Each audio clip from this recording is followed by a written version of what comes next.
Hello everyone, so today I am here to do my anticipated releases of 2021 for you guys. Yeah, I always do a video like this. I'm a big person who I love keeping up with new releases just because I always say this, I feel like I've read most of the backlog books that I have wanted to read over the years.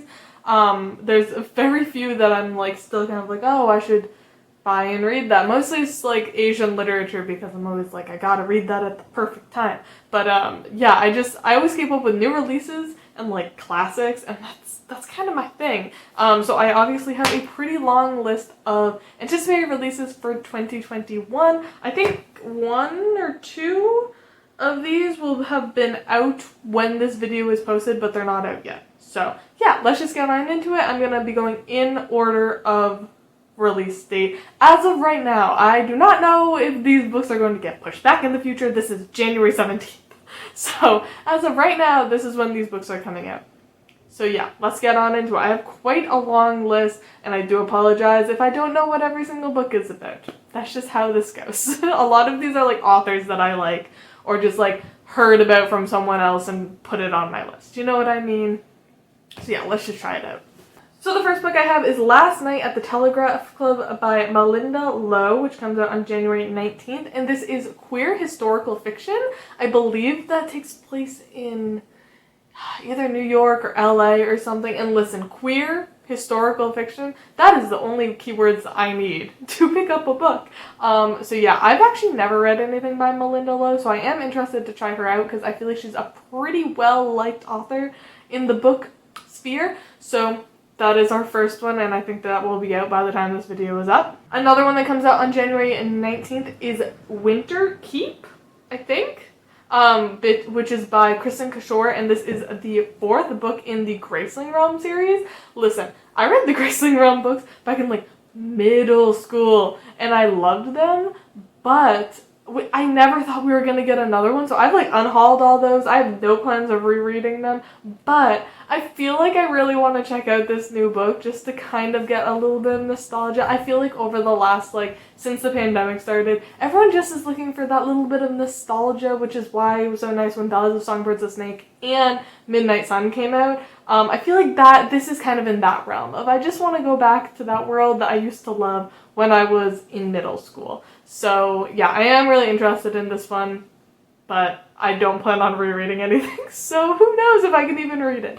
But that one comes out January 19th. The next book is a February 2nd release, and that is the new Sylvain Neuvel book, which is a history of what comes next. I read his trilogy. Oh my god, what's it called? The Themis Files? I read those books with Haley when we were first becoming friends. We buddy read those books, so they have a very special place in my heart. And I think we're going to be reading this series together as it comes out, hopefully. I have no clue what this is. I don't know if it's sci-fi, I don't know if it's fantasy, I don't know if it's just historical. No clue what this is about. All I know is Sylvain Neuvel. I have absolutely loved everything I have read by him, which is the Themis Files and The Test. So it's on the list. It's on the list. We also have a new Neil Shusterman book, which is called Game Changer, and this is out on February 9th. You guys probably know. I mean, actually, I don't know if you do. I'm not as hype about books, I feel like. I don't know. I love Neil Shusterman. I have been reading him since middle school. I love the Unwind dystology. I know that's something that not a lot of people, I don't know, I feel like it's a very hit and miss series that some people have a lot of issues with. I loved it.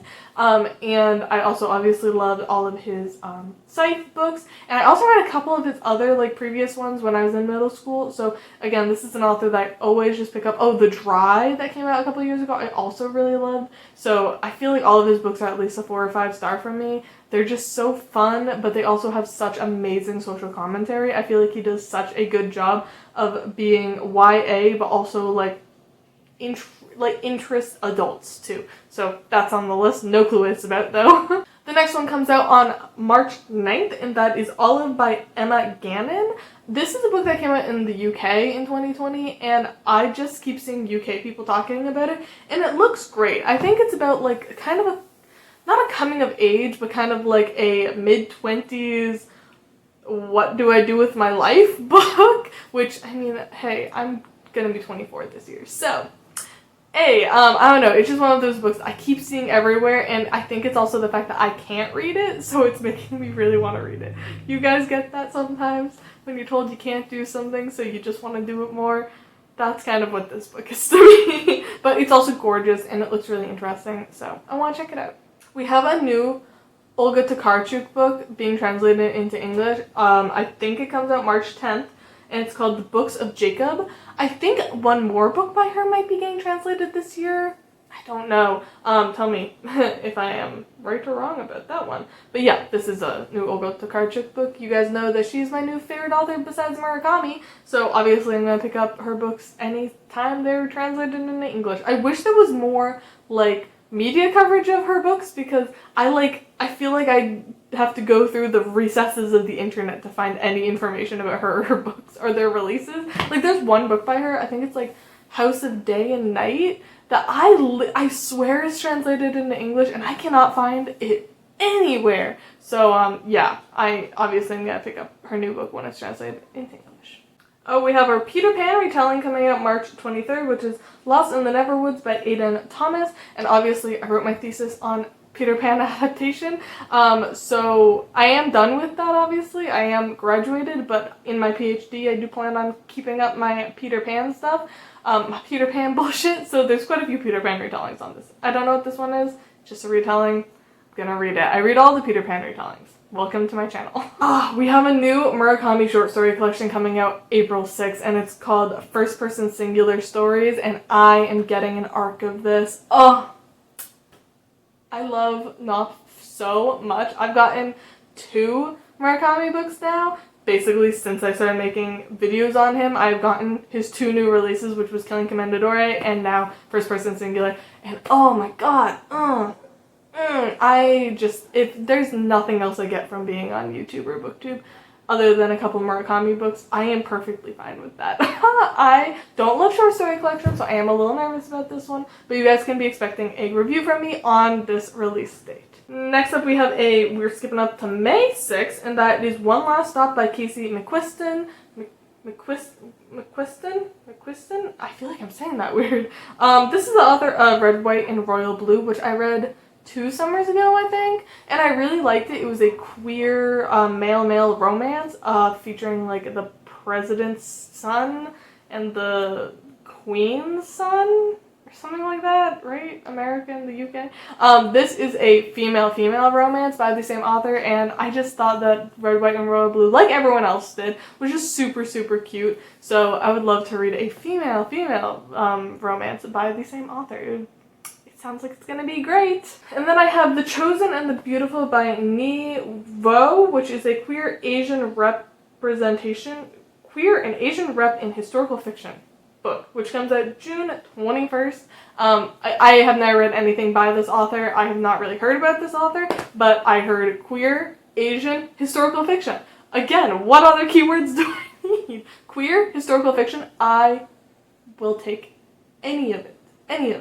At all times. Oh my god, we're getting another Truly Devious book. If you guys didn't hear about this, I was so confused. I was like, the trilogy wrapped up. This is apparently kind of a spin-off series, and it takes place at a summer camp, and it is called The Box in the Woods, and it comes out June 15th. If you guys didn't know, Truly Devious is one of the few YA series that I am obsessed with. Like, it's one of the few series that I've kept up with in the past couple of years. They are contemporary murder mystery series. But oh my god, if Maureen Johnson keeps this series going for the rest of my life, I will be so happy. These books are just so fun and so cute, so much representation and just beautiful discussions, and I love them so much. So very excited about a 4th book in this series. Oh, we have another Peter Pan retelling, Darling by Kay Ankrum. It comes out June 22nd. Never read anything by Kay Ankrum. I feel like I don't know their pronouns. They're a very popular author here on BookTube. I haven't read anything by them. I don't even think I could name a book by them. But I'm interested in their Peter Pan retelling. I feel like this one has been coming out for like a year and a half. I feel like I have had this on my like Goodreads to read shelf for so long, but nevertheless, still excited about it. Oh, we have another Rory Power book coming out July 2021. It doesn't have an exact date, but it just says July. And it's called The World Ends Here. Rory Power wrote 2 books I have absolutely loved, which was Wilder Girls and Bring Your Bodies Down. She just writes such weird, speculative, contemporary literary fiction. I love her. I love her writing. I don't know if this is her fantasy book. I follow her on Instagram, so she's always like constantly talking about like 3 different books that she's writing. I don't know which one this is. I just know it's a Rory Power, and I'm going to pick up anything this woman writes. So, oh, we have another Mona Awad book, who she wrote Bunny, which was one of my favorite books of 2019. And this is called All's Well, and it comes out August 3rd, and I'm gonna assume it's based on the Shakespeare play All's Well That Ends Well. Is that a Shakespeare play? Or Shakespeare saying? Either way, I'm gonna assume it's a Shakespeare something. So yeah, I know nothing else. It's just Mona Awad, and I'm gonna pick it up. And again, she writes really, really weird speculative horror. So, do I need to say anything else? So this is a book that I actually heard about from a tweet, and it's called The Lost Girls by Sonia Hartle, and it comes out September 7th, and it's about a girl who like gets turned into a vampire by a man, and then she and all the other girls who he turned into vampires like come together to kill him, and I guess it's gay. And I'm just like, oh my god, what could be better than that? That sounds amazing. So yeah, this is one that I literally saw it on Twitter in like a joke tweet, and someone went, oh my god, someone's actually writing the book, and then I put it on my Goodreads to read list. That's as easy as it is to get on my list. Oh, we also have a new TJ Klune book coming out September 21st, and this is called Under the Whispering Door. This one, ooh, I actually have something to say about this. So, I didn't know the premise of this book, and then I found out the premise of this book, and it low-key sounds like it's ripping off Goblin, like the K-drama. I don't know, I'm not saying anything, but it's about, like, a guy who dies or something, or like helps the dead, and like you have to go to this tea shop and like do something before you're allowed to go into the afterlife, and I'm like, that sounds like Goblin. And like I kept hearing about more and more things about this, and I just kept being like, this sounds like Goblin. So hopefully it's a good just nod to Goblin, and it reminds me of Goblin, and I enjoy it. On the other hand, it could be just straight up plagiarizing, and in that sense, I would probably hate it, because I hate when books just straight up copy movies or TV shows and act like none of us are gonna notice. So, yeah, I'm wary of this now, but I am still very excited, because I did love The House on the Cerulean Sea like everyone else did last year. And the last book that I have is one that does not have a release date yet, except for just general 2021, so I'm gonna assume it's later in the year, and that is The Way Madness Lies, and this is Shakespeare-based short stories. So a ton of authors came together to write a short story collection based on a bunch of different Shakespeare plays. And you guys know I'm kind of a Shakespeare nerd. Like, I went into my master's as a Shakespeare person. I'm no longer a Shakespeare person, but I still enjoy it, and I love me some adaptations. So this is on the list. But yeah, those are all of the books that I'm interested in that are coming out in 2021. If I missed any, or if you guys are interested in any books that you think I would like to look up that are coming out this year, definitely tell me down in the comments below. And anyways, I love y'all, and I'll see y'all soon. Bye!